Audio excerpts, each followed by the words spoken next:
Before dawn, my door shook hard enough to rattle the glass. Not a polite knock, not a neighbor. A pounding that made my 8-year-old sit up in bed and whisper my name like it hurt. Mom? I was already moving, barefoot on cold wood, heart steady in that strange, unnatural way it gets when your body decides panic would waste time. The hallway was black except for the blue-white flicker leaking through the blinds. Red light, blue light, the street outside flashing like a warning. Then a voice, male, sharp, amplified by adrenaline. Hands up, step outside now. I stopped at my son's door first, not because I was brave, because I knew what fear looks like on a child's face when strangers shout in the dark. I pushed the door open just enough to see him clutching his blanket. Stay in bed, I said quietly. And don't come out no matter what you hear. His eyes were wide. Is it bad? It's loud, I told him. That's all. My younger one, 5, started to whimper from the next room. I hated that sound more than the pounding. I hated that my house, my safe place, was becoming a stage. The pounding hit again. I walked to the front door and looked through the peephole. Fire helmets, reflective striping, flashlights, and 2 police cruisers angled across my driveway like they were blocking off a crime scene. My chest tightened, but I kept my voice flat when I opened the door. The porch lights blinded me for a second.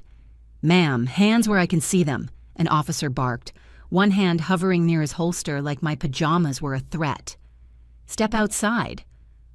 I lifted my hands slowly and stepped onto the porch. The air was cold enough to sting my cheeks. And a fire truck sat at the curb with its lights strobing across every house like it wanted the neighborhood awake. And the neighborhood was awake. Doors cracked open up and down the street. A phone camera glowed from behind someone's curtain. Across the road, a man stood in his driveway pretending he'd just come out to check his car while he filmed with his screen tilted toward me.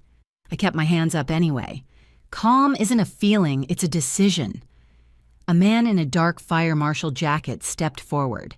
He wasn't running. He wasn't shouting. That made him worse. He held a clipboard and a bright red tag the size of a small license plate. He glanced at my address, then at me, then at the door frame as if he was already writing my life into a report.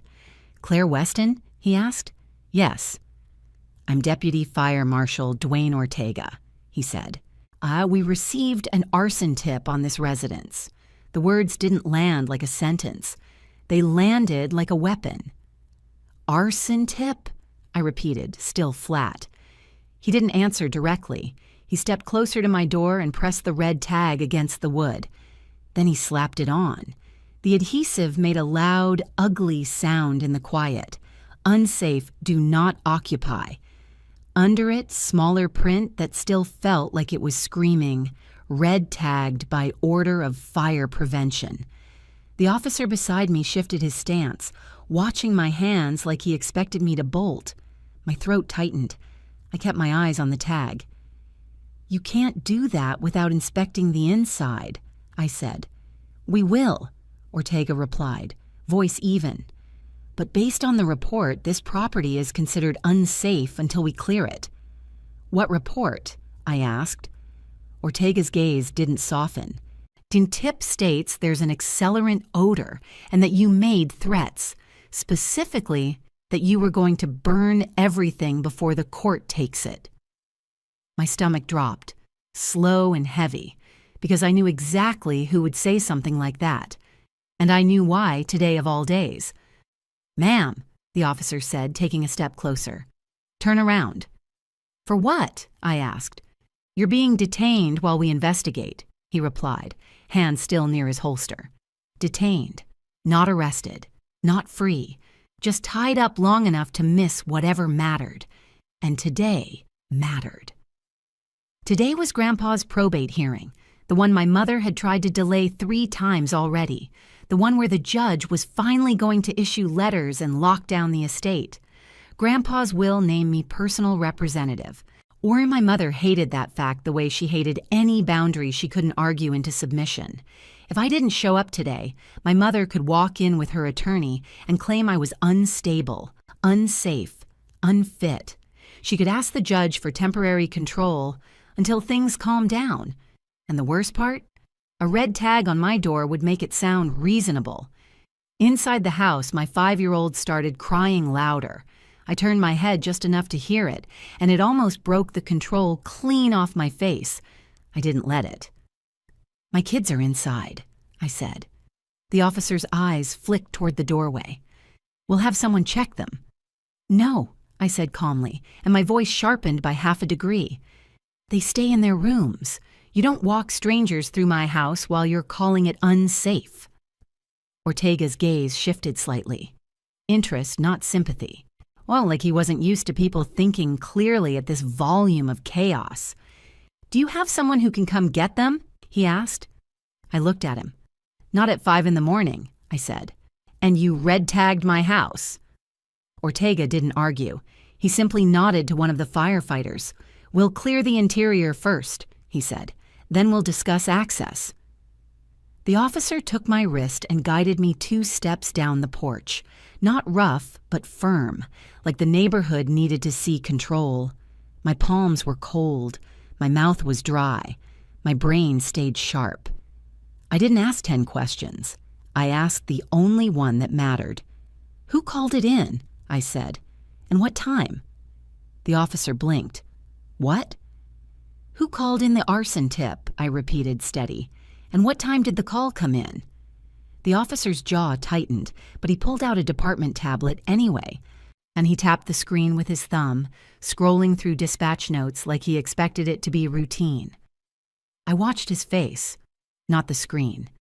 His eyes moved left to right once, then again.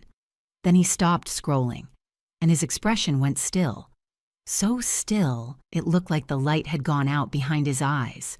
He stared at one line for a long beat. Then he swallowed, and without looking up, he murmured, almost like he didn't mean to say it out loud, "And no." I held my breath, still calm, because I already knew what he was seeing. Part 2/5. The officer's eyes stayed glued to his tablet like he was trying to make the line change by staring at it. "What did you just see?" I asked, voice steady. He didn't answer at first. He tapped once, hard, then scrolled back up as if he'd missed it. Deputy Fire Marshal Ortega watched him too, a head slightly tilted, the way a professional watches another professional realize the ground is not where he thought it was. The officer finally swallowed and said, low, almost annoyed at himself for letting it slip, "The reporting party is listed as family." I kept my hands visible. I kept my tone flat. "Whose name?" I asked. He hesitated. "Ma'am." "Whose name?" I repeated, the same calm pressure. Ortega stepped closer, just enough to make it harder for the officer to dismiss me. "If the caller is family," Ortega said, "we need that documented." The officer's jaw tightened. He glanced toward the street where neighbors were still filming, then back to the screen. "Elaine Weston," he muttered. For a second, I felt the air leave my lungs in a clean, controlled way. Not shock, confirmation. "My mother," I said. The officer didn't deny it. And he just stared at the tablet again like he couldn't believe dispatch had allowed this to go out the way it did. Ortega's voice stayed even. "What time was the call?" he asked. The officer's thumb moved again. He read the line out loud, almost reluctantly. 3:38 a.m. My stomach tightened.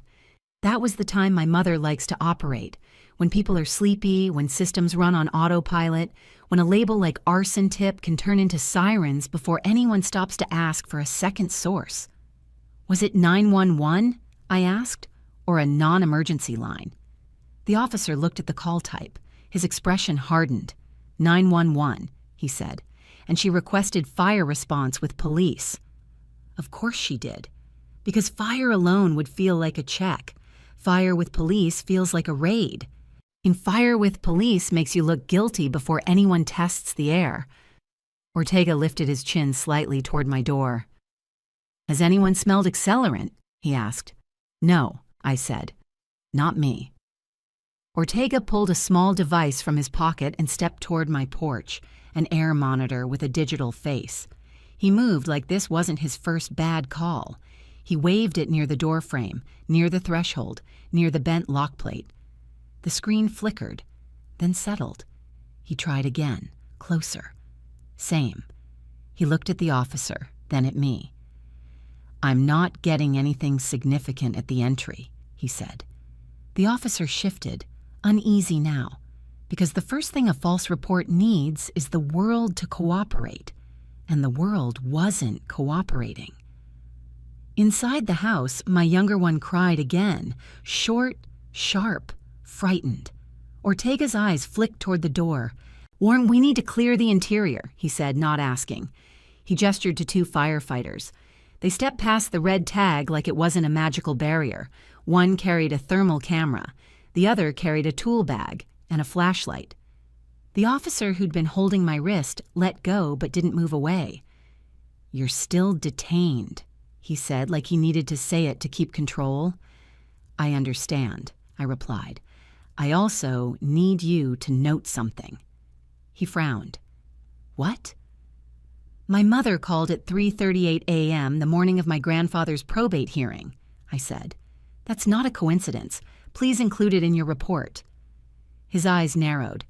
How do you know about a probate hearing? Because it's my hearing, I said, and she's trying to make me miss it.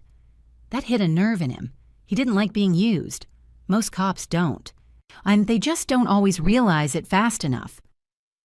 Ortega looked at the tablet again. What exactly did the caller say? He asked. The officer read, and the words landed like a scripted accusation.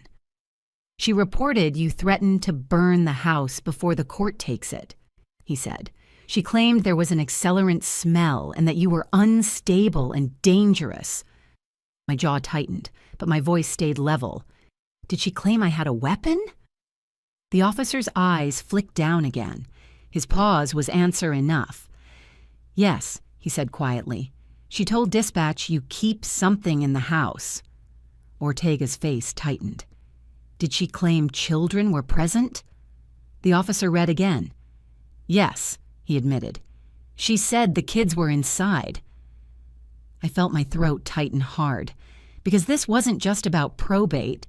And this was my mother pushing the right buttons to make the response bigger, scarier, more humiliating. Neighbors filming, police hands near holsters, a red tag that tells the street I'm not safe to live beside. And the kids, my kids, turned into props in her call. I kept my voice calm anyway. I want a supervisor, I said. The officer's posture stiffened. We have a sergeant en route. Good, I said, and I want the incident number. He finally looked up at me like I was inconveniently competent. Why?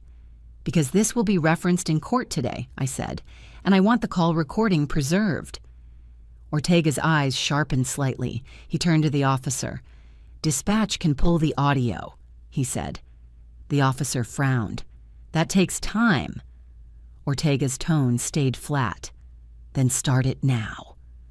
While the firefighters cleared the interior, I stood on my porch steps with the officer half a pace behind me. Across the street, curtains shifted. Someone whispered to someone else.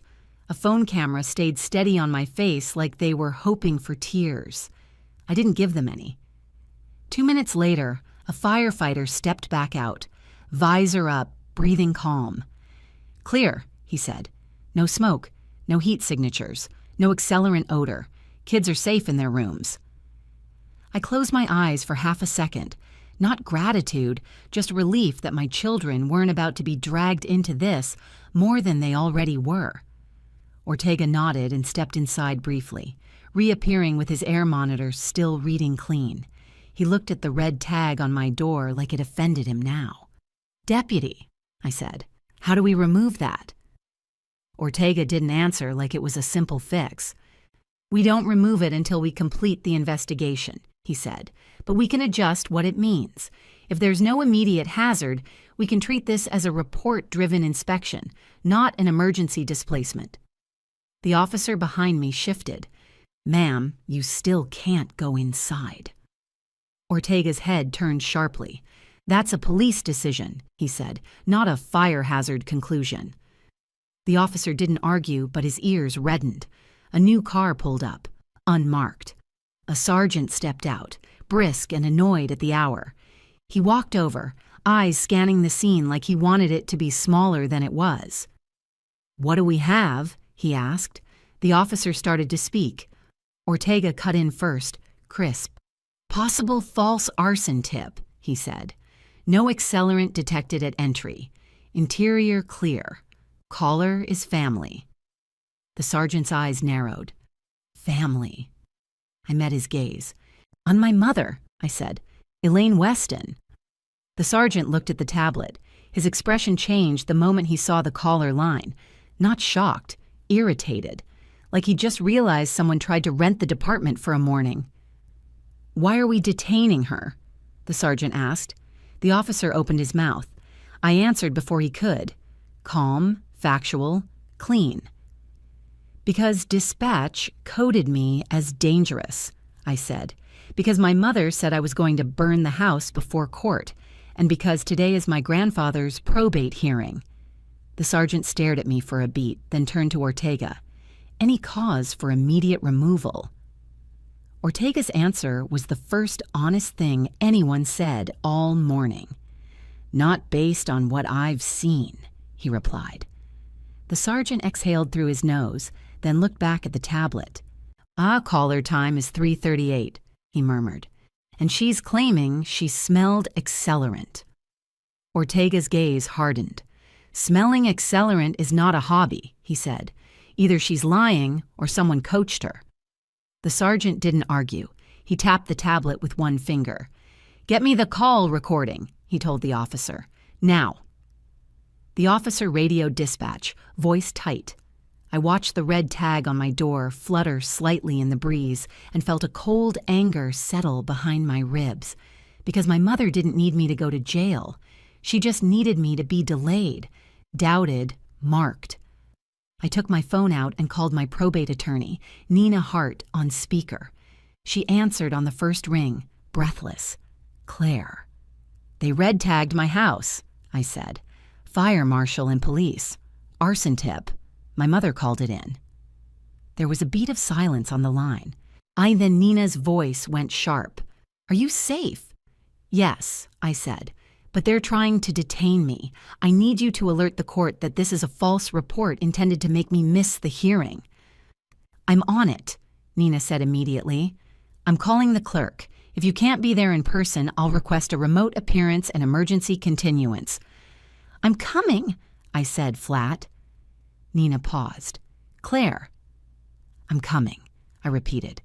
"I just need this scene documented." The sergeant glanced at me, listening, then looked at Ortega as if his patience for my mother had hit its limit. Dispatch crackled back through the officer's radio. The call recording was being pulled. Ortega stepped closer to the sergeant.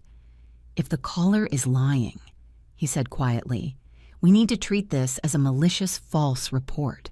How in that red tag becomes evidence of harm?" The sergeant nodded once. Then the officer held up the tablet again, eyes fixed on it like he didn't want to be the one holding it. "Sergeant," he said, voice low, "dispatch just added a note." "What note?" the sergeant asked. The officer swallowed. "Caller stated she would meet you at the courthouse and that you can verify everything there." My throat tightened, because my mother didn't just want the response. She wanted to be there when it played out.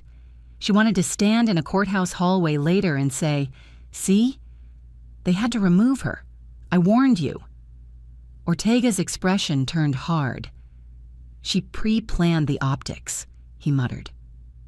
The sergeant stared at the tablet for a long second, then said something I didn't expect. "Play the recording," he ordered. The officer hesitated. "Here?" "It's here," the sergeant repeated. "Now." The tablet speaker crackled, then a woman's voice came through, breathless, dramatic, practiced. "I need someone to come right now," the voice said.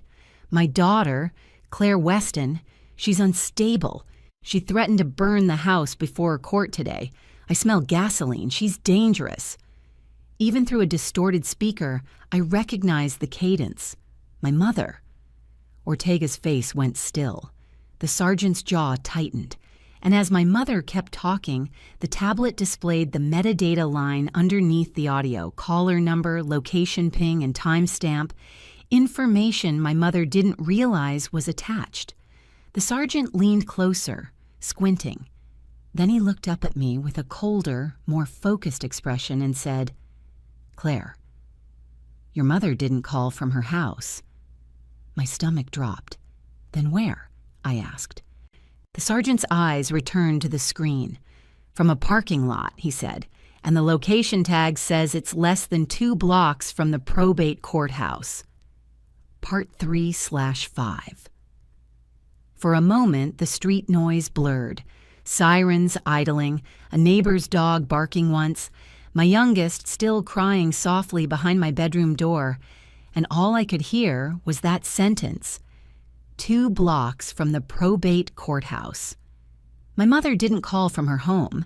She called from a place where she could walk inside afterward and watch the fallout land on me in real time. I kept my face still. "Can you show me the location tag?" I asked the sergeant. He didn't hand me the tablet like it was my right. He angled it toward Ortega and said, "Confirm." Ortega leaned in and nodded once. "Dispatch metadata," he said. "That's a location ping." The sergeant's jaw tightened, while he looked at the officer holding the tablet like he was suddenly embarrassed on his behalf. "How did this get coded as a dangerous arson threat without a second source?" he snapped. The officer's ears reddened. Caller said gasoline smell, threats, kids inside. "And caller is family," Ortega cut in, voice flat. "That elevates motive, not credibility." The sergeant exhaled through his nose and stared at my red tag like it was a mistake nailed to my door. "Ortega," he said, "you have no accelerant reading. Interior clear, no heat, no smoke, no hazard, correct?" "Correct," Ortega replied. "Then I want that in writing," the sergeant said. "Right now." Ortega nodded and pulled out his phone, already typing. "I'll generate an initial clearance statement and attach the meter readings." I swallowed once. "Does that remove the red tag?" I asked. Ortega didn't soften, but his tone shifted from enforcement to correction. "I can't pretend the call didn't happen," he said, "but I can issue a re-occupancy clearance based on no hazard. That tag becomes administrative, not displacement." The sergeant looked at me. "You're not leaving your house with your kids because someone wanted courtroom optics," he said, and the irritation in his voice wasn't directed at me. It was directed at the person who thought she could steer him. Inside, my 8-year-old called my name again, small, scared. I turned my head toward the door, then back to the sergeant. "I have a probate hearing," I said, "this morning." "I heard," he replied. Then he looked down at the tablet again. "Your mother said she'd meet us at the courthouse to verify everything." I didn't blink. "That was the plan," I said. "Or make me look unstable so she can ask the judge for control." Ortega's fingers moved faster on his phone. "If she's trying to interfere with court proceedings," he murmured, "that's not just a false report. That's manipulation of an official process." The sergeant nodded once, then turned to the officer. "I want the full CAD log," he ordered. "Not a summary. The full record with timestamps, notes, and the originating number. And I want the call audio preserved." The officer radioed dispatch again, voice clipped. The sergeant then did something I didn't expect. He stepped closer to me, close enough that the neighbors couldn't hear, and said quietly, "Do you want to press charges for false reporting?" "Yes," I said immediately. No hesitation, no guilt. Because my kids were inside. Because my name was on an arson call. Because she tried to weaponize the system and my neighbor's eyes against me. "Yes," I repeated. "And I want the courthouse to know it was staged."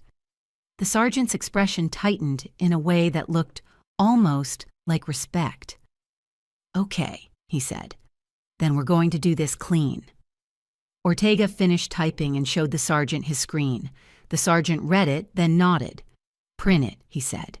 Ortega gestured to one of the firefighters still near the truck. "Grab the mobile printer," he called. While they did that, I moved back inside long enough to do the only thing that mattered more than paper. I went to my kids' rooms. My 5-year-old had tears on her cheeks, eyes wide in the dim. My 8-year-old sat stiffly upright, like he'd been trying to be brave for her. I sat on the edge of the bed and kept my voice low and normal. "It's okay," I said. "They're leaving soon. Nobody is coming in here." "Are we in trouble?" my son whispered. I met his eyes. "No," I said. "Someone lied and grown-ups are fixing it." He stared at me for a long second, then nodded like he didn't fully believe it but wanted to. I stood and smoothed his hair once. "Stay in here," I said. "I need you both to be very still and very safe." When I stepped back into the hallway, the firefighters had returned with a sheet of paper in a clear sleeve. Ortega handed it to me through the doorway like it weighed something. It was an initial fire prevention statement.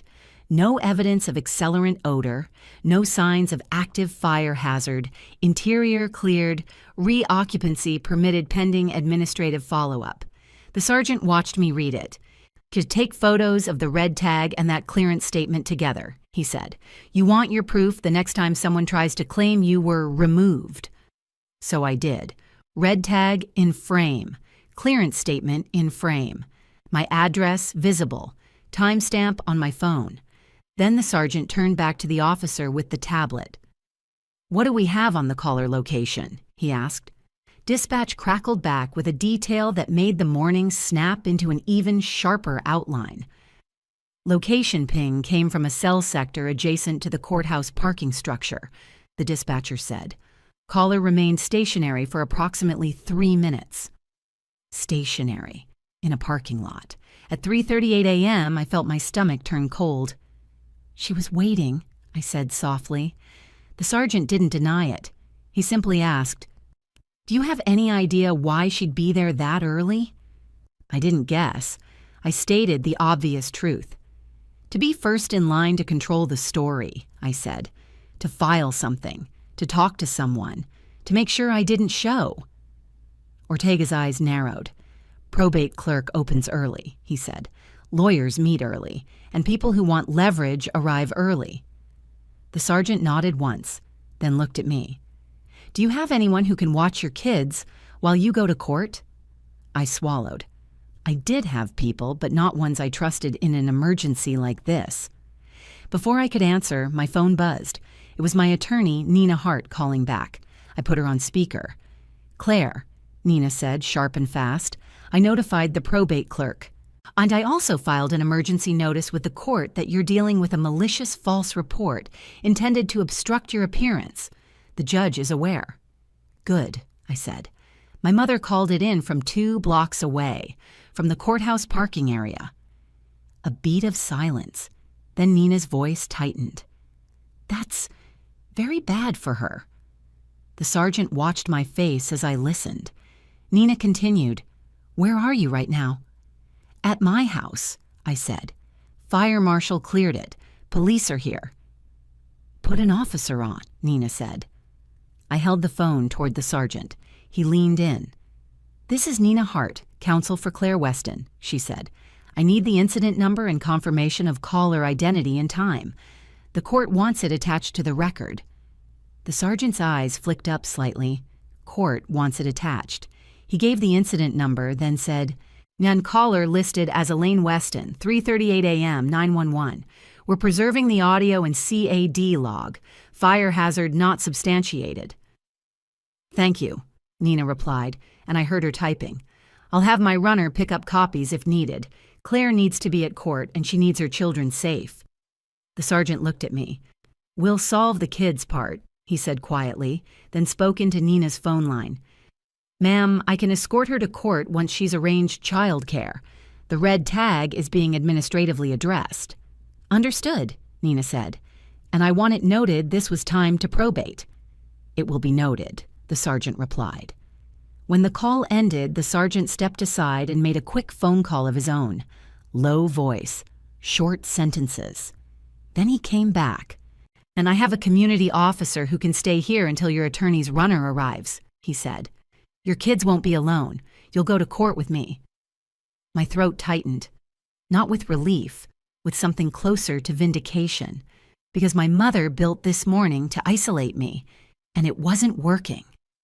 As the fire trucks began to pull away and the neighbor's curtains shifted again, I grabbed my folder. Clearance statement, incident number, photos, and my attorney's email confirmation on my phone. The sergeant walked me to his car like it was just procedure. But as I got into the passenger seat, my phone buzzed again. A message from my mother. "You can't hide behind cops forever. The judge will see who you really are." I stared at it for a long second, then screenshotted it and saved it to the same folder as the red tag photos. Because that wasn't a mother worried about safety. That was a person trying to control a courtroom. And we were about to walk into that courthouse with more than my word. We were walking in with timestamps, with audio, with a location ping from the parking structure 2 blocks away, and with the one thing she didn't account for when she staged her little dawn performance. A sergeant who hates being used. Part 4/5. By the time we reached the courthouse, the sky was still the color of wet concrete. The sergeant parked in a staff spot, not because he wanted special treatment, but because he didn't want me walking across an open lot while my mother's story was still alive in people's mouths. His calm was procedural. Mine was practiced. At the entrance, the metal detector beeped for someone ahead of us. The security guard looked up, saw the uniform, and straightened. "Morning, Sarge," he said. The sergeant nodded. "I'm escorting a witness to probate," he replied. The guard's eyes flicked to me, then down to the folder in my hands. Clearance statement in a plastic sleeve, incident number, my phone screenshots, and the red tag photo with the timestamp. We stepped through, and that's when I saw her. My mother was already there, standing by the clerk windows like she owned the building. Hair perfect, coat pressed. A man in a tailored suit beside her with a leather briefcase. Her attorney, the kind who smiles with his mouth, but not his eyes. Elaine Weston turned her head and saw me. Then she saw the sergeant. Her expression didn't crack into panic. It shifted into offense, like she'd been wronged by my survival. She crossed the lobby in quick, controlled steps. "Hi, Claire," she said, loud enough for the security guard to hear. "Thank God, I was so worried. They said there were fire trucks." "Ma'am," the sergeant cut in, not raising his voice. "Step back." My mother blinked like she didn't understand being told no in public. "Excuse me?" "You filed the call," he said evenly. "Don't approach her." Her attorney stepped forward smoothly. "Sergeant, this is a family matter," he said. My client was acting out of concern. "It's not a family matter when you call 911 with an arson claim and request police response," the sergeant replied. "It's a public safety report, and it's being investigated." My mother's face tightened. She glanced around the lobby like she was collecting witnesses. "I came to make sure the court knew what happened," she said. This hearing shouldn't go forward if she's unstable." There it was, the real goal spoken out loud in the exact place she wanted it heard. My attorney, Nina Hart, appeared at the far end of the lobby at that moment, moving fast, phone in one hand, file folder in the other. She saw the sergeant and nodded once, then walked straight to me. "Claire," she said quietly, "you okay?" "Yes," I replied. "We have the call audio preserved. We have caller identity and time, and the location ping." Nina's eyes sharpened. "Good," she said. "That's what I need." My mother's attorney tried to position himself between Nina and me like he could control who spoke to whom. Nina didn't even slow down. "We're going upstairs," Nina said to me. Then she looked at Elaine. "Stop contacting my client." Elaine's lips trembled with a practiced sadness. I'm her mother." Nina's tone stayed cold. "Then you should have acted like it when you tried to get her detained before probate." My mother's cheeks flushed. I did nothing wrong. Nina didn't argue. She just held up a finger toward the elevators. Save it for the judge. Upstairs, the probate hallway smelled like old paper and disinfectant. People sat on benches clutching folders and looking tired. A bailiff stood near the courtroom doors, arms folded, watching the line. As we approached, the bailiff noticed the uniform and stepped forward. "Sergeant," he said, "everything okay?" "False report tied to this hearing," the sergeant replied. "I want it noted." The bailiff's eyes narrowed slightly. "Understood." My mother and her attorney arrived a moment later, and Elaine tried again, louder this time, aiming for the benches. "This is outrageous," she said. "My father's estate is being handled by someone who is clearly unwell. There was an arson report." Nina turned her head slightly. "Elaine," she said, calm and lethal, "one more outburst and I'm requesting contempt." My mother's eyes flashed. "You can't threaten me." Nina didn't blink. "Watch me." The courtroom doors opened. The bailiff called the case. We filed in.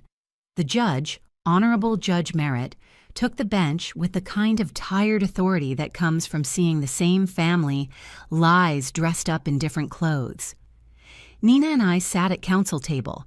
The sergeant sat behind us, not as my friend, not as my savior, just a witness to a report that never should have happened. Across the aisle, my mother sat beside her attorney with a stack of papers already arranged like a performance. Now the judge looked down at the file, then up at the room. "Good morning," he said. "Before we proceed, I understand there was an incident involving the petitioner's residence this morning." My mother's attorney stood instantly, eager. "Your Honor, yes.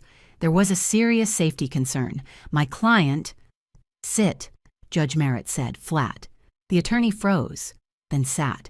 The judge looked at Nina. "Ms. Hart," he said, "what happened?" Nina stood. "Your Honor, at approximately 3:38 a.m., an arson tip was called in to 911, falsely alleging my client threatened to burn her home before coming to court. Fire response and police arrived. Her home was red-tagged, and she was temporarily detained." The judge's eyes narrowed. "And the source of the tip?" Nina didn't flinch. "Elaine Weston," she said. I gestured slightly toward my mother. Her mother. Elaine's mouth opened in outrage. The judge raised one hand without looking at her. "Do not speak out of turn," he said. Nina continued. "The deputy fire marshal cleared the home. No accelerant, no hazard. Police preserved the call audio, CAD log, and metadata. The call location ping shows the caller was not at her home. The ping places the caller near the courthouse parking structure." The judge's gaze sharpened. "Near this courthouse." "Yes, Your Honor." A quiet rippled through the benches. Not gossip, recognition. People know what that means. Elaine's attorney stood again, voice smooth. "Your Honor, my client was concerned for the grandchildren." Judge Merritt looked at him like he was a stain. "Counsel," he said, "if you stand one more time without my permission, I will sanction you." The attorney sat quickly, face tight. The judge turned to the bailiff. "Bailiff," he said, "I want the incident log and the call audio played in chambers now, and I want the deputy fire marshal's initial clearance statement entered." The bailiff nodded and walked toward the clerk. Nina reached into my folder and handed up the clearance statement and the incident number. The clerk took them like evidence, not paperwork. My mother's face held its shape, but I could see the strain at the corners of her mouth. Judge Merritt leaned forward. "Ms. Weston," he said, finally looking directly at Elaine, "did you call 911 this morning?" Elaine lifted her chin. "I was trying to protect my family," she said, voice trembling on cue. "Claire has been erratic. She said things—" The judge cut her off. Did you call?" he repeated. Elaine hesitated for a fraction of a second, too long for an innocent answer. "Yes," she snapped. "Yes, I called, because someone had to." The judge didn't react emotionally. He reacted like a man who just heard the first crack in a dam. "And where were you when you placed that call?" he asked. Elaine blinked. "At home." Nina didn't move. The sergeant behind me didn't move. Judge Merritt's eyes flicked to the clerk as the bailiff returned carrying a small device and a sealed printout packet. "Your Honor," the bailiff said, "CAD log, caller ID, and location metadata." Judge Merritt took the top page, read one line, and his expression changed. Not into anger, into something colder. Then he looked back at Elaine. "Ms. Weston," he said, "the metadata does not place you at home." Elaine's lips parted. That's impossible." The judge's voice stayed flat. "It places you near this courthouse." Elaine's attorney started to rise. "Sit," the judge barked, and the attorney sat so fast his chair scraped. Judge Merritt tapped the paper once. "Bailiff," he said, "play the recording." The room went quiet in the way it only goes quiet when people realize the next sound will change someone's life.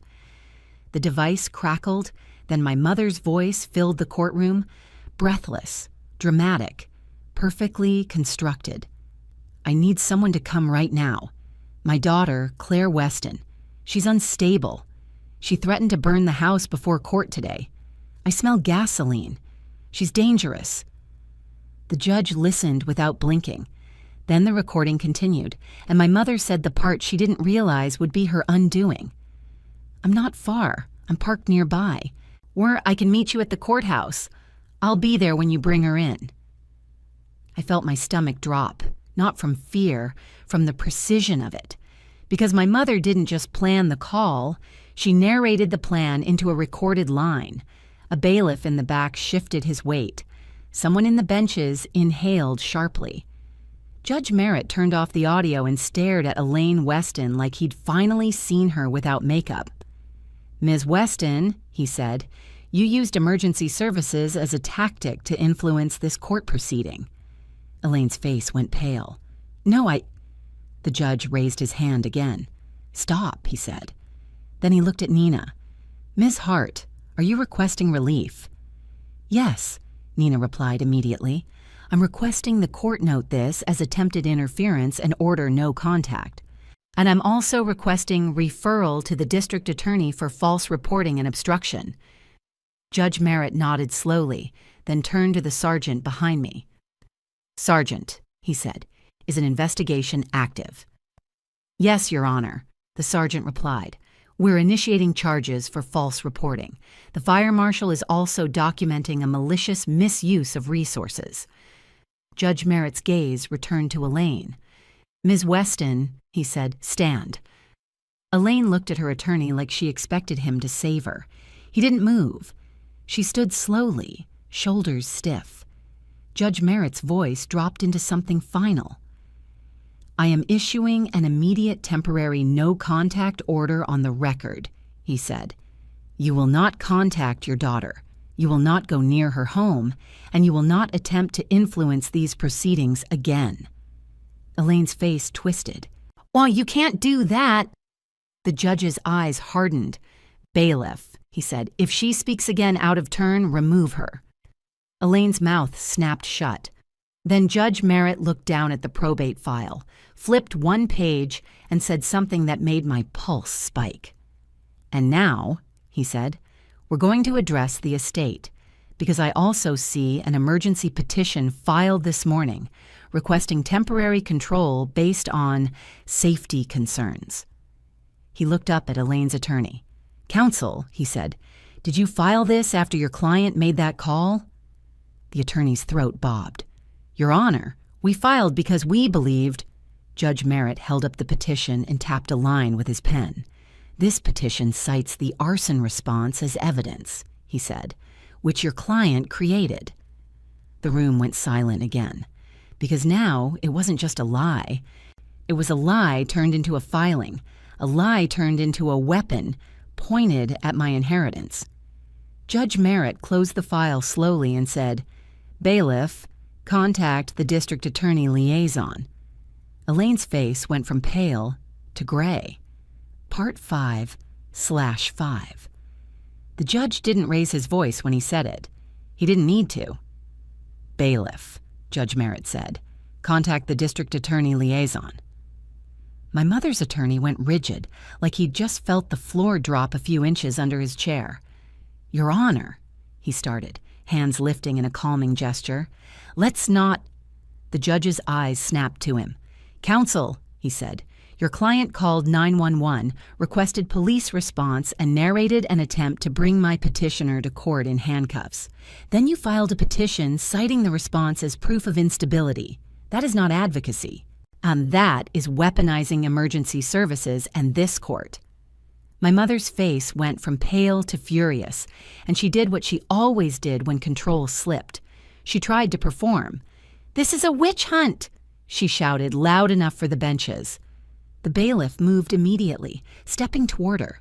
Judge Merritt didn't blink. "Remove her," he said. My mother's attorney stood halfway. "Elaine, please." "Sit," the judge snapped, and the attorney sat like his knees gave out.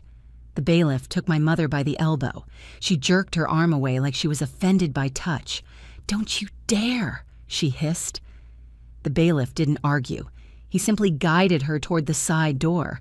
My mother's heels clicked angrily as she was escorted out like she was the one being inconvenienced. Then the judge looked directly at me. "Ms. Weston," he said, "are your children safe?" "Yes, Your Honor," I replied. "A community officer remained at my home until my attorney's runner arrived." The judge nodded once. "Good," he said. Then he looked at Nina. "Ms. Hart, proceed on the probate matters." Nina stood with clean posture, no theatrics. "Your Honor, we're requesting immediate issuance of letters testamentary, confirmation of Ms. Weston as personal representative, and an order preventing interference with the estate. We also request attorney's fees and costs related to today's misconduct." The judge didn't hesitate. "Granted," he said. My mother's attorney tried to salvage air. "Your Honor, my client has concerns regarding—" The judge held up a hand. "Your client's concerns will be heard when she can speak without committing new violations," he said. "Today, she has disqualified herself as a credible witness in this court." He flipped to the emergency petition my mother's attorney filed. He tapped the line that cited the arson response. "This filing," he said, voice colder now, "is based on a manufactured event." Then he looked at the clerk. "Enter an order denying this petition with prejudice," he said, "and enter an order that any future filings by Elaine Weston in this matter require leave of court." Leave of court meant she couldn't just keep throwing paper grenades into my life. The judge then turned to the sergeant sitting behind me. "Sergeant," he said, "is there probable cause for a false report based on the recording and metadata?" "Yes, Your Honor," the sergeant replied evenly. "Caller identity is confirmed. Call audio is preserved. Location metadata indicates she was near the courthouse. Fire marshal clearance indicates no hazard. It appears malicious." Judge Merritt nodded once, then said something that felt like a door locking. "Then I expect charges to be pursued," he said. My mother's attorney opened his mouth. The judge cut him off without looking. "Counsel, you will not argue with me about criminal process," he said. "You will advise your client to stop, and you will prepare to explain to the district attorney why your office filed a petition based on a staged emergency response." The attorney's face tightened. "Understood, Your Honor." The judge looked at me again. "Ms. Weston," he said, "I am also entering a no-contact order on the record for your safety. Your mother will not contact you, approach your home, or attempt to influence your children." I nodded once. "Thank you, Your Honor." My mother wasn't in the room to hear it, but that didn't matter. It was on the record now. It was real. The hearing continued. Nina walked through the estate inventory plan with quick precision. The judge issued the letters that let me act immediately, secure accounts, secure property, notify institutions, and stop any backdoor attempts to help that were really grabs. Then Judge Merritt leaned forward and added almost casually, "And Ms. Hart, submit your attorney fee affidavit. I want Ms. Weston reimbursed for costs incurred due to this misconduct." Nina's voice stayed calm. "We will, Your Honor." When the judge adjourned, my legs felt steady when I stood. That surprised me. I expected weakness. I felt something else instead, weight shifting off my shoulders. On outside in the hallway, I saw them. My mother and her attorney near the elevators. Elaine was still trying to look composed, but her hands were trembling just slightly at her sides. And the sergeant, who'd escorted me, was already there with another officer. He wasn't speaking loudly. He didn't need an audience. But my mother saw me and her face twisted. "Claire," she snapped, voice sharp and fast, "tell them to stop this. Tell them it was a misunderstanding. You know, I was just—" The sergeant stepped between us like a wall. "No contact," he said simply. My mother's eyes went wild. "That's my daughter." The sergeant's tone stayed flat. "And you used 911 to try to make her miss a hearing," he replied. "Turn around." Her attorney stepped forward quickly. "Sergeant, let's be careful." "We are careful," the sergeant said. Yen and nodded to the other officer. They moved in, one hand on my mother's wrist, another guiding her shoulder. My mother jerked. "Are you arresting me for making a phone call?" "For filing a false report and misuse of emergency services," the sergeant said, "and for attempting to interfere with a court proceeding." Her mouth opened, then closed. She tried to look at her attorney like he could fix physics. He didn't. She glanced at me again, hate and panic mixed together. "You did this," she hissed. I didn't answer. I didn't give her the satisfaction of a scene, because the truth was, she did it. They read her rights in a low voice, guided her toward the stairwell exit where the public wouldn't get a show. My mother kept turning her head, still trying to find an angle where she was the victim, but there wasn't one anymore. Not with the audio, not with the timestamp, not with the location ping, not with the fire marshal clearance, not with a judge who heard her plan in her own voice. I walked out of the courthouse with Nina, the letters testamentary in my folder, and the no contact order confirmed on the record. The morning air hit my face, and for the first time since the pounding started at my door, I could breathe fully. I drove home with the sergeant behind me for the first few blocks, not because I needed protection from a stranger, because I needed protection from someone who knew exactly how to hurt me and didn't care.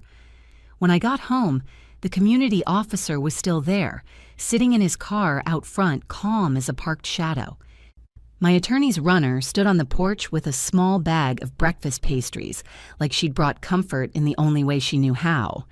Inside, my kids were safe. My 8-year-old came out first, eyes careful. "Did you win?" he asked quietly. I crouched to his level. "We're safe," I said, "and the truth is on paper now." He nodded like that meant something, even if he didn't fully understand why. Later that afternoon, Deputy Fire Marshal Ortega returned with a new document, an official reoccupancy clearance, and a notation that the initial red tag was issued in response to a report that was not substantiated. He didn't peel the tag off like it was nothing. He removed it slowly, photographed it, bagged it as evidence, and replaced it with a clean notice for the file. "False arson tips don't just waste time," he said quietly as he worked.